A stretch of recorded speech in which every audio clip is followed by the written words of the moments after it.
Hi, welcome back to Real Talk with Sarasota's luxury waterfront specialist, Roger Pettingell. Hey, Roger. Mary Kay, how are you today? I am wonderful sitting here in this brand new listing at Villa de Lancia. This is a penthouse listing. It is one of my favorite. It's beautiful. You have to see it. Absolutely stunning.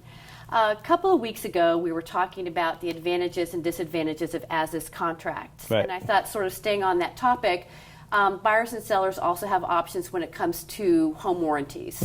And just wanted to get your thoughts on that. So there's always a position, be it a buyer or a seller, right? Typically not the same position.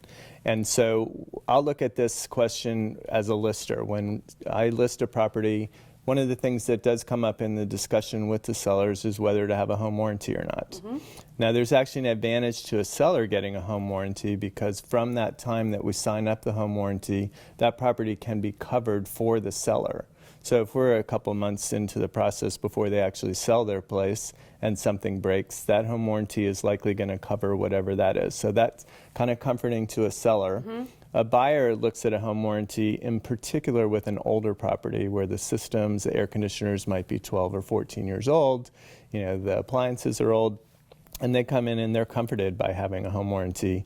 And even, you know, I think usually there's some kind of service call that goes along with it, but it's the small costs, not the big cost of replacing a refrigerator.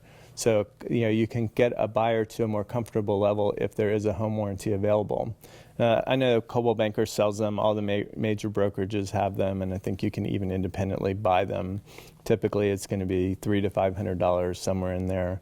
So overall, you know, I would have to say probably from a seller's point of view, especially if you have something older, that is a nice thing to add on. Just one more thing that makes it a little bit more competitive out there in a competitive listing environment. And then from a buyer's point of view, they'll very often throw it into their offer. It's one of those little check marks in, you know, 10 pages of a contract that you may or may not see when that contract's presented to you.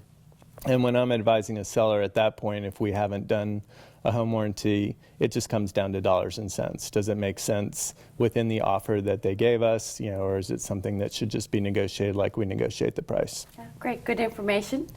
Thanks so much for joining us on Real Talk. We hope to see you next week. And for information on our listings, please be sure to visit longboatrealestate.com.